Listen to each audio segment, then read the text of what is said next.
आज हम लोग सदिश अलजेब्रा में वेक्टर अलजेब्रा में सदिश बीजगणित में कल कुछ फार्मूले पढ़े गए थे। आज उसी के आगे कुछ फार्मूले पढ़ेंगे और फिर हम लोग एनसीईआरटी के 10.2 के कुछ क्वेश्चन लगाएंगे। तो उसमें हम लोग का जो फार्मूला पढ़ना है वो खंड सूत्र है। खंड सूत्र को पढ़ना है, सेक्शन फार्मूला जैसे कहते हैं इंग्लिश में कहते हैं सेक्शन फार्मूला।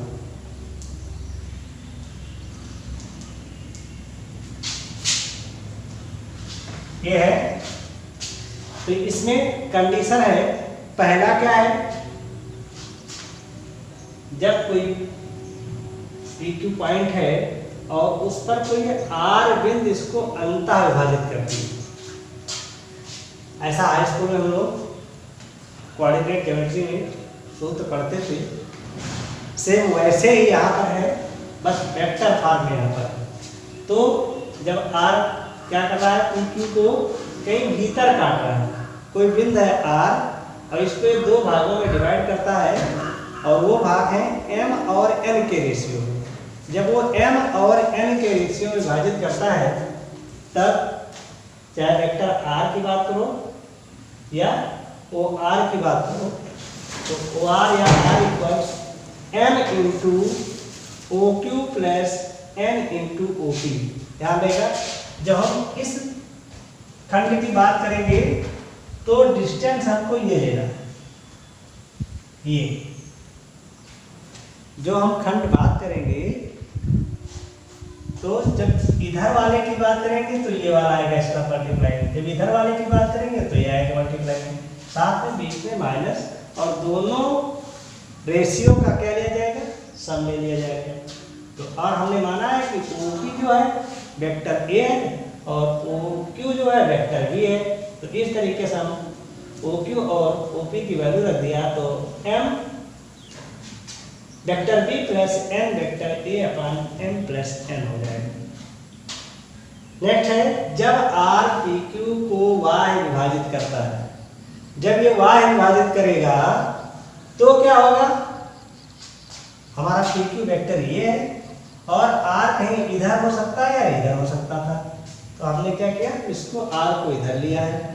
अब रेशियो वही है, P से R का जो रेशियो है M ही है, ये चीज ध्यान रखेंगे, P से R का रेशियो M है और Q से R का जैसे ये यहाँ था सेम यहाँ है। तो अब फार्मूले में चेंजिंग क्या हो जाएगी, बस चेंज हो रहा है इसमें, जैसे यहाँ प्लस में आया था यहाँ माइनस में आ जाएगा।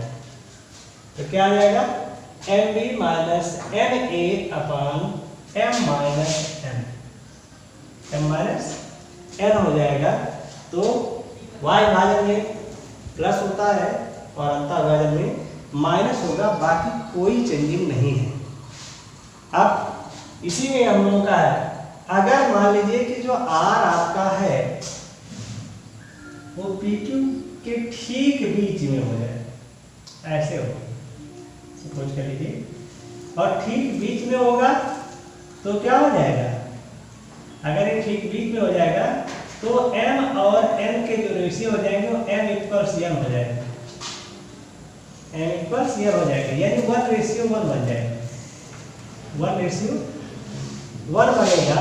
और इस केस में M और N 1:1 हो जाएंगे और तब जो इनका विभाजन आएगा या R जो मिलेगा हमको यहाँ से वो R इक्वल्स मिलेगा, क्या मिलेगा, A प्लस B/2। क्यों ऐसा हुआ, क्योंकि दोनों का रेशियो 1:1 होगा तो 1 + 1 2 हो गया और 1B + 1A हो जाएगा। तो A से किसी राशि को मल्टीप्लाई करते हैं तो वही राशि मिलती है। इस तरीके से A को किया 1 से तो A मिला, B को किया तो B मिला, इस तरीके से क्या मिल गया, R equals A plus B/2। तो ये हमारे खंड सूत्र हैं जिनका उपयोग हम क्वेश्चन में करेंगे। अब हम लोग आते हैं क्वेश्चन नंबर 1 10.2। 10.2 का क्वेश्चन हम लोग देखेंगे। 10.2 में कहा गया है, पहला क्वेश्चन देखिए क्या कह रहा है। कहा गया है निम्नलिखित सदिशों का परिमाण का परिकलन कीजिए। क्या निकालना है? सदिश दिया गया उसका परिमाण निकालना है, परिमाण फाइंड करना है। और सदिश आपका जो a इक्वल दिया गया है वो a इक्वल्स है i प्लस जे प्लस के, i प्लस जे प्लस के।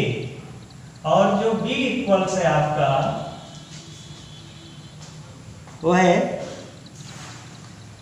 2i minus 7j minus 3k। दूसरा 2i minus 7j plus 3k। और c इक्वल्स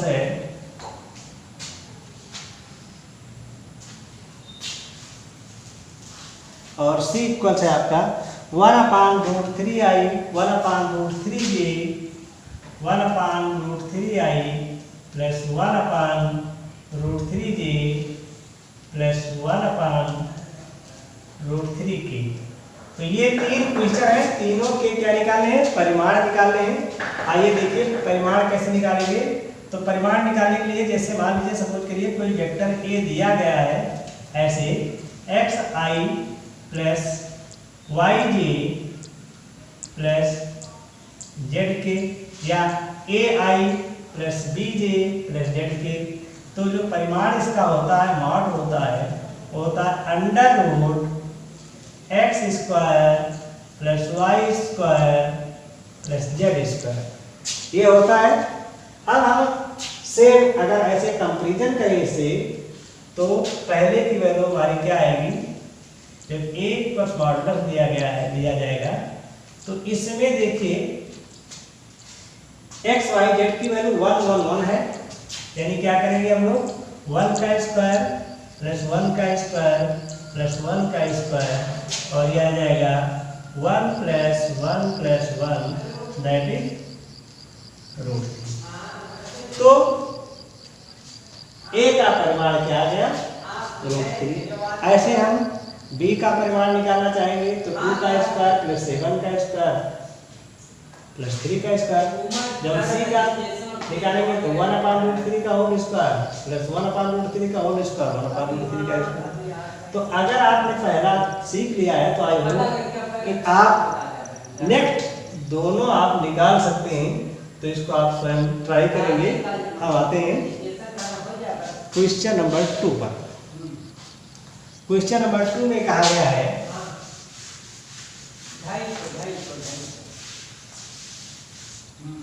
क्वेश्चन नंबर 2 में समान परिमाण वाले दो विभिन्न सदिश लिखिए। समान परिमाण का लिखना है, क्या कहा है 2 में? समान परिमाण वाले दो सदिश लिखिए।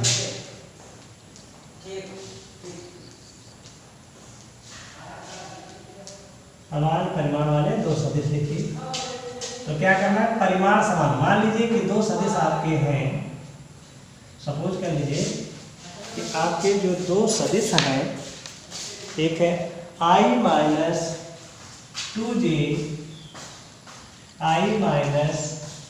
2j प्लस 3k, और दूसरा हमने ले लिया b equals 2i minus 3k 3j और प्लस k। हमने सपोज किया कि दो, क्या कहा उसने कि दो सदिश लिखने जिनके परिमाण समान हो। तो लिखने का ट्रिक यही है कि अब आपके दिमाग में एक बात आनी चाहिए कि परिमाण किससे बनता है। तो परिमाण जो है, जो एकक सदिश आपका यूनिट है i j k, इनके गुणांकों के स्क्वायर का रूट से बनता है। तो इनके गुणांक नहीं चेंज हो, जो नंबर्स इसमें लिखे हो, वो नंबर्स इसमें लिखे हो, वो किसी के साथ लगे हो, चाहे x के साथ लगे हो, चाहे y के साथ लगे हो, चाहे z के। अगर हम ये लेकर बनाते हैं तो निश्चित रूप से हमारे जो परिमाण होंगे वो क्या आएंगे, इक्वल से ही आएंगे। तो जैसे a का परिमाण हम लोग निकाल कर देखते हैं कि कैसे इक्वल है, तो क्या हो जाएगा, अंडर रूट 1 का स्क्वायर प्लस -2 का स्क्वायर प्लस 3 का स्क्वायर, और इसको जब सॉल्व किया जाएगा तो क्या आ जाएगा, 1 plus 4 plus 9 plus 4 plus 1 equals 14। तो ये रूट 14 आया। ऐसे हम b को भी निकाल कर देख लें कि b क्या आएगा। तो b की वैल्यू जो निकालेंगे, मॉडुलस ऑफ ये 2 का स्क्वायर प्लस -3 का स्क्वायर प्लस 1 का स्क्वायर। तो अब देख रहे हैं 2 2 जा 4 प्लस 3 3 जा 9 और 1 1 जा 1। तो इससे क्या आ जाएगा, हमारा रूट 14 आ गया। तो देखिए a का परिमाण भी रूट 14 है, b का परिमाण भी रूट 14 है। तो इस तरीके से आप लिखेंगे। अब मैंने लिखा वही जरूरी नहीं आप लिखेंगे, आपका i j k के साथ जो गुणांक है वो सेम होने चाहिए, चाहे किसी भी एक एक वेक्टर के साथ लगे हों। यदि ऐसा हम लेंगे तो ये नंबर चेंज कर देंगे दोनों में, तो भी हमारा क्या होगा, परिमाण सेम आएगा। इसलिए जब भी ऐसा क्वेश्चन आए तो आप ऐसे आपको करना है। तो ऐसे अब हमको क्या करना है, समान दिशा वाले दो विभिन्न सदिश लिखने हैं। क्या करना है, समान दिशा वाले दो विभिन्न सदिश लिखना है कि वो दिशा में समान है। दिशा में समान होने का मतलब ऊर्जाएं जो उनकी होंगी वो भी समान होंगी। तो थर्ड क्वेश्चन में कहा गया है समान दिशा वाले दो विभिन्न सदिश लिखिए। थर्ड क्वेश्चन है समान दिशा वाले दो विभिन्न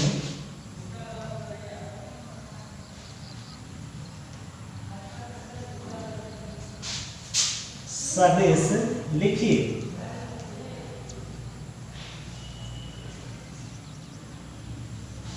दो विभिन्न सदिश लिखना है जिनकी दिशाएं समान हो। अब दिशाएं समान है, मान लिया हमने कि दो सदिश हैं जिनकी दिशाएं समान है। दिशाएं समान होने का मतलब मैंने बताया कि ऐसे दो सदिश लिखने हैं जिनकी दिक् कोज्जाएं समान हो। ठीक है, तो दिक् कोज्जाएं समान होने के लिए सपोज कर लिया हमने, मान लिया कि माना a इक्वल्स आपका जो है वो है i प्लस जे प्लस के, i प्लस जे प्लस के, और b इक्वल जो आपका है वो ले लिया 2i plus 2j plus 2k। तो 2i plus 2j plus 2k। अब क्या करेंगे, हम दोनों के परिमाण निकाल लो। तो मान ऑफ ए क्या आएगा, यानी मॉडुलस निकालेंगे तो 1 का स्क्वायर प्लस 1 का स्क्वायर प्लस 1 का स्क्वायर आ जाएगा रूट 3। ऐसे b की बात अगर करोगे तो b क्या आएगा, 2 का स्क्वायर प्लस 2 का स्क्वायर प्लस 2 का स्क्वायर। तो 2 2 जा 4, 2 2 जा 4, 2 2 जा 4, कितना आ जाएगा, रूट 12। तो रूट 12 को हम क्या लिख सकते हैं, 2 रूट 3 लिख सकते हैं। अब हमको इनका दिखाना है दिक् कोज्जाएं समान है, मतलब दिशाएं समान है। तो a की दिक् कोज्जाएं लिखें, वेक्टर a की दिक् कोज्जाएं देखिए क्या आती हैं, दिक् कोज्जाएं डायरेक्शन कोसाइन जिसे कहते हैं। तो क्या आ जाएगा, इसका कॉएफिशिएंट हर एक का और उसके परिमाण से डिवाइड कर दीजिए। तो क्या आ जाएगा, 1/√3, 1/√3, 1/√3। √3 इस तरीके से मिल जाएगा। और b की दिक् को ज्या देखें क्या मिलेगा, b की दिक् को ज्या क्या हो जाएगी 2/2√3 2/2√3 2/2√3। अब 2 कैंसिल हो जाएगा तो क्या आ जाएगा 1/√3 1/√3 1/√3। इस तरीके से हम देखते हैं ए और बी दोनों की दिक् को ज्या क्या आ गई, समान आ गई। और यही हमको चाहिए, समान दिशा वाले दो विभिन्न सदिश। सदिश भिन्न भिन्न है लेकिन इनकी दिक् को ज्या क्या आई, समान आई। तो हम लिख सकते हैं अतः ए और बी क्या है कि दिक् को ज्या यानी डायरेक्शन कोसाइन क्या है, समान है। तो क्या लिख सकते हैं अतः ए व बी की दिक् को ज्या डायरेक्शन कोसाइन समान है। तो इस तरीके क्वेश्चन नंबर 3 हम लोग देखें। उसके बाद है 4 नंबर में कहा गया x और y का मान निकालना है। सदिश दिए गए हैं। 4 नंबर देखेंगे।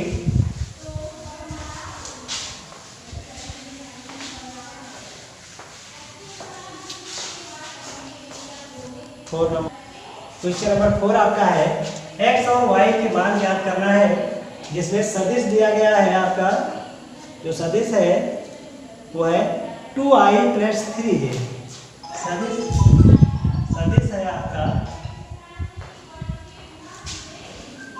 2i + 3j। ये एक सदिश दिया गया है और दूसरा सदिश है जो इसके समान है। इसके समान सदिश दिया गया है। तो समान सदिश आपका जो है वो है xi + y। क्या है xy + y। क्योंकि दोनों सदिश को बताया गया समान है और xy इसमें से फाइंड करना है। तो क्या करेंगे, दोनों को तुलना कर लेंगे। तुलना करेंगे तो क्या करना मिलेगा, सदिशों की तुलना करने।